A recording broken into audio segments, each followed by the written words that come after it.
حماة موغيك. نحن الآن متواجدون داخل بلدة موغيك، نشاهد الخراب التي تخلفه قوات نظام بسبب القصف العشوائي والعنيف من قبل قواتها على بلدة موغيك. الله أكبر.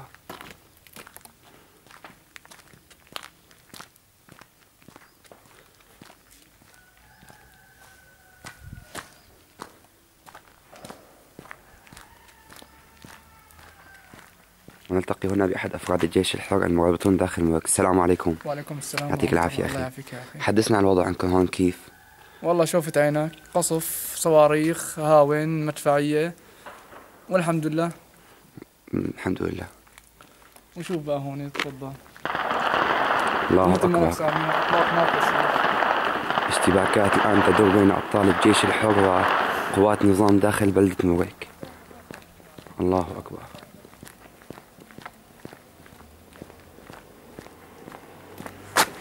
نشاهد آثار القصف العنيف من قبل قوات النظام.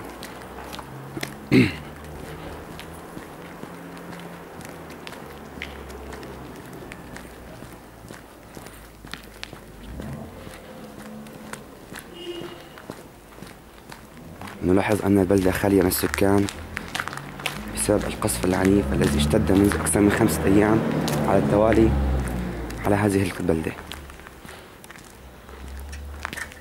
وهذه آثار الخراب والدمار التي تخلفها قوات نظام. الله أكبر.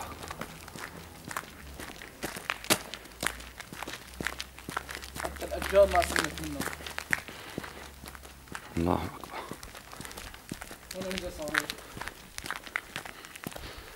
هون الدمار رائع. الشجر هاي كلها واحد. هيك إجا صاروخ كمان.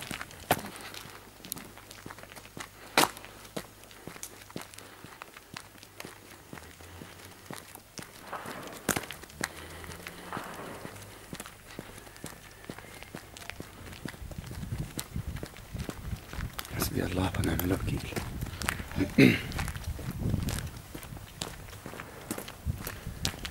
هون كمان.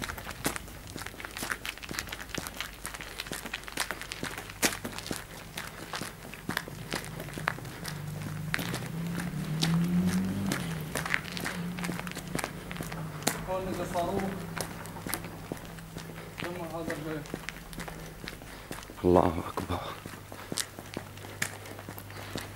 انظر. انظر هون.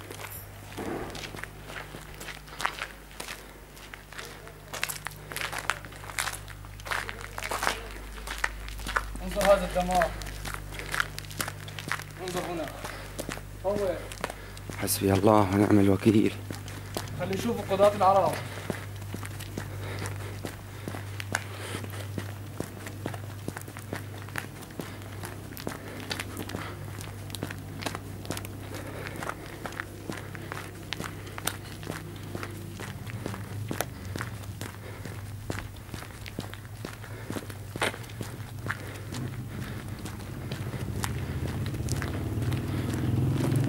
انظر هنا.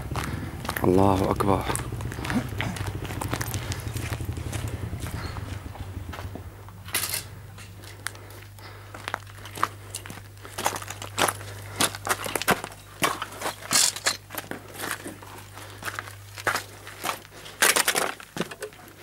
انظر. حسبي الله ونعم الوكيل.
ونشاهد هنا آثار الخراب والدمار التي تخلفه قوات نظام داخل بلدة موغيك بسبب القصف العنيف المتواصل منذ أكثر من 7 أيام.